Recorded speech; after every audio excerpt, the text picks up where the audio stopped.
Acts chapter 12. Now about that time Herod the king put forth his hands to badly treat certain of the assembly, and he killed Jacob, the brother of Johanan, with the sword. And when he saw that it pleased the Yehudim, he proceeded to seize Petro also. And those were the days of the unleavened breads. And when he had taken him, he put him in prison, and delivered him to 4 quaternions of soldiers to guard him, intending after the Passover to bring him forth to the people.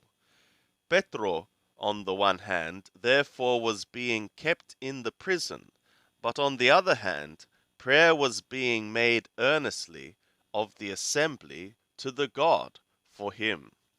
And when Herod was about to bring him forth, the same night Petro was sleeping between 2 soldiers, bound with 2 chains, and guards before the door kept the prison.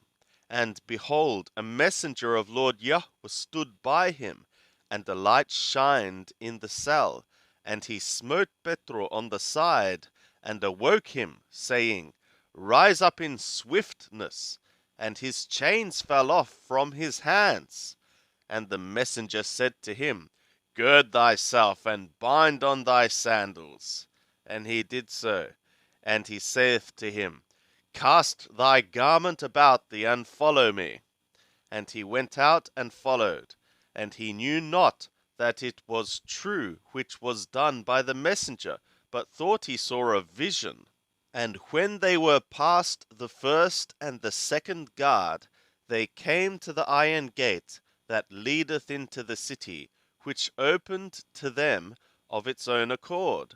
And they went out, and passed on through one street, and immediately the messenger departed from him.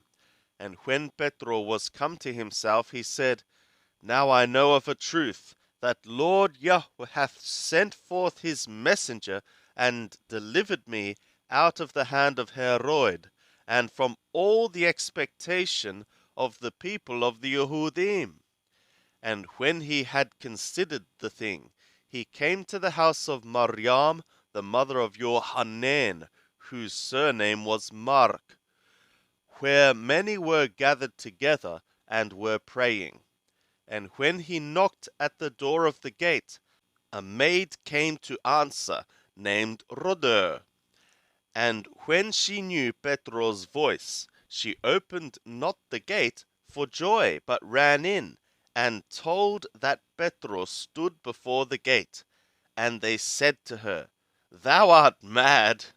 But she confidently affirmed that it was even so. And they said, It is his messenger. But Petro continued knocking, and when they had opened, they saw him, and were amazed. But he, beckoning to them with the hand to hold their peace, declared to them how the Lord had brought him forth out of the prison. And he said, Tell these things to Jacob and to the brothers. And he departed, and went to another place. But as it became day, there was no small stir among the soldiers, what was become of Petro. And when Herod had sought for him, and found him not, he examined the guards, and commanded that they should be put to death. And he went down from Judea to Caesarea, and tarried there.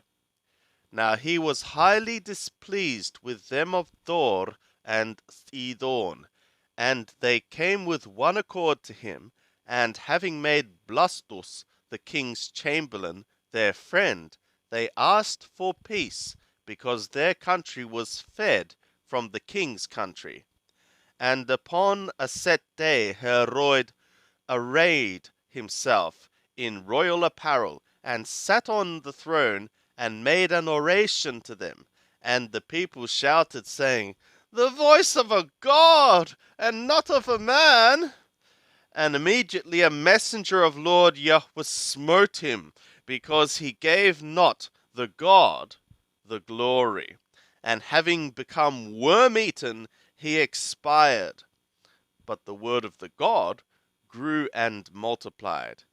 And Barnabas and Saulo returned from Jerusalem when they had fulfilled their ministration, taking with them Johanan, whose surname was Mark,